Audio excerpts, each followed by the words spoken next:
Fala galera, beleza? Estamos de volta com mais uma aula aqui do Apótema Vestibulares. Hoje daremos continuidade à nossa aula de Química. Veremos a segunda parte das propriedades da matéria. Pegue papel e caneta. Substâncias e misturas. É possível que já seja do seu conhecimento que o sal de cozinha, mais conhecido como cloreto de sódio, NaCl, é retirado da água do mar. Isso significa que é possível separar os componentes de uma mistura obtendo-os puro. E mistura nós já vimos mais ou menos por cima o que vem a ser.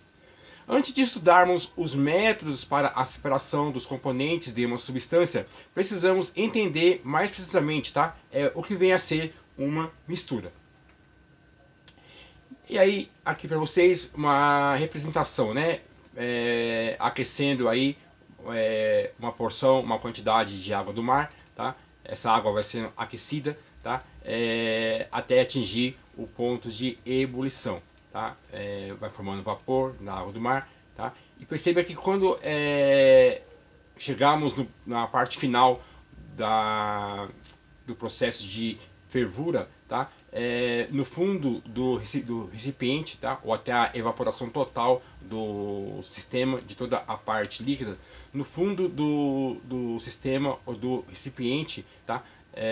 Ele não vai estar vazio, tá? Eu vou ter ali a parte de sal, beleza? Então nesse caso aí, a gente percebe que embora tenha evaporado a parte líquida e tenha ficado a parte sólida no fundo, que no caso é o sal, isso caracteriza que nós tínhamos ali inicialmente uma mistura, beleza?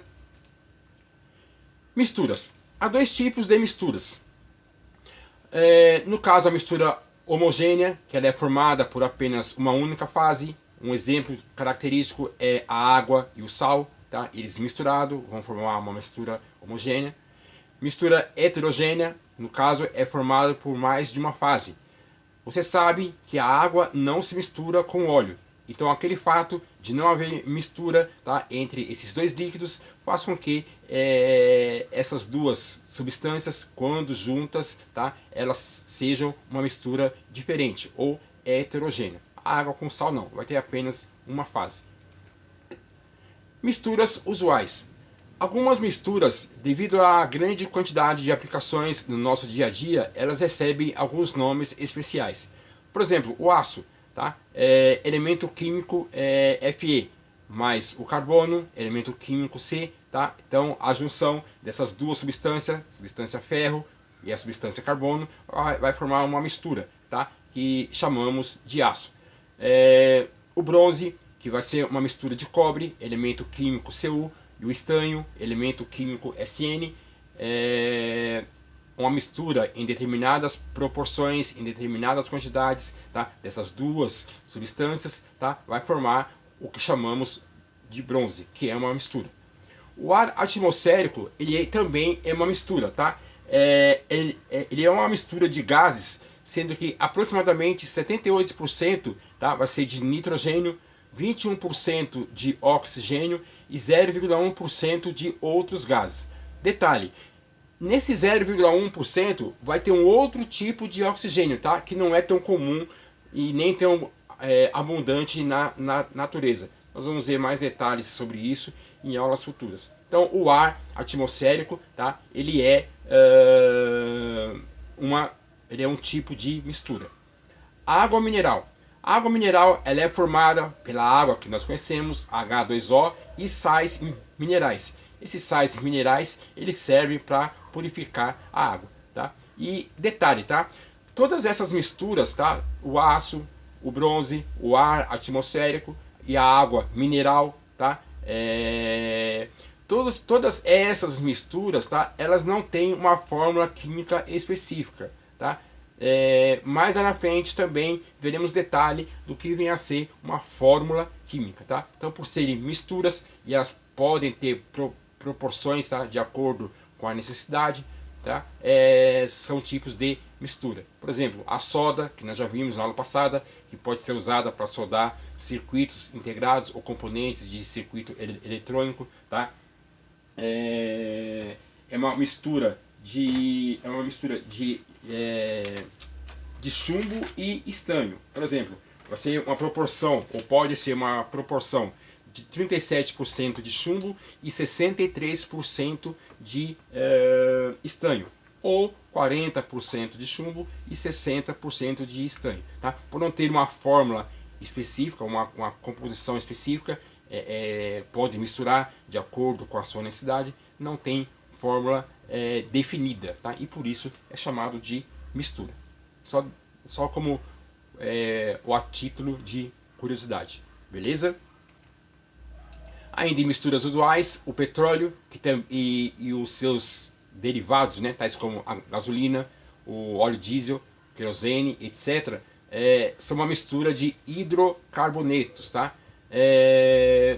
Nota: quando em química usamos a expressão fase, tá? Como nós vimos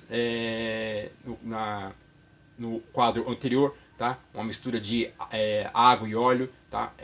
Uma mistura com duas fases, tá? No caso, quando usamos a expressão fase, estamos nos referindo a cada parte de uma mistura homogênea da mistura, mesmo que nela exista, né, ou nessa mistura tenha mais de uma substância, beleza? Então, por exemplo, uma mistura de água e óleo é uma substância heterogênea, que elas não se misturam, tá? E no caso ali tem fases diferentes. Exemplo: um sistema é formado por uma pedra de gelo, um cubo de gelo, água líquida, sal dissolvido na água e 3 bolinhas da substância chamada polietileno, um plástico, né? Ou um polímero. No caso, o polietileno é menos denso que a água. Isso faz com que o polietileno, né, tenha uma densidade menor do que a água. Item A: quantas fases há nesse sistema? Item B: quantos componentes formam esse sistema? Ou seja, quantas substâncias químicas diferentes há nele? Pausa o vídeo aí e tenta resolver. E aí, fizeram? Então vamos lá. O enunciado, né, ele deu lá a descrição do sistema: uma pedra de gelo, água líquida, sal dissolvido na água e 3 bolinhas de polietileno, tá? Quantas fases tem nesse sistema? Galera, nesse sistema tem 3 fases. Por quê? Porque eu tenho o gelo, né, ou as pedrinhas de gelo, a água líquida, tá? E aí é uma fase diferente, tá? Um estado diferente, tá? E o polietileno, tá? Que é um material menos denso que a água. Então, ó, cuidado. O fato de no mesmo recipiente, no mesmo sistema, você ter água líquida, tá? E cubos de gelo ou pedrinhas de gelo, faz com que sejam fases diferentes. Ou seja, a água ela se apresenta no estado sólido, no caso gelo, e na fase líquida, tá? Então, fases diferentes, embora sejam a mesma substância. E o terceiro é o polietileno, beleza? 3 fases: gelo, água líquida e o polietileno. Item B: quantos componentes formam esse sistema? Detalhe, né? Lá no enunciado ele falou que o polietileno é menos denso do que a água, tá? O polietileno, salvo engano, a densidade dele é de 98 gramas por centímetro cúbico, tá? Então menos denso que a água, ou seja, ele vai flutuar na água.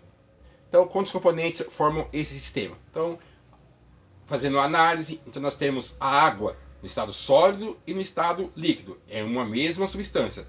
Fases diferentes, mas uma mesma substância, beleza? O sal e, por último, o polietileno. Ou seja, temos 3 substâncias diferentes ou componentes diferentes nesse sistema. Beleza? Ué, já? Beleza, então. Então, na próxima aula, veremos a parte 3 de propriedades da matéria.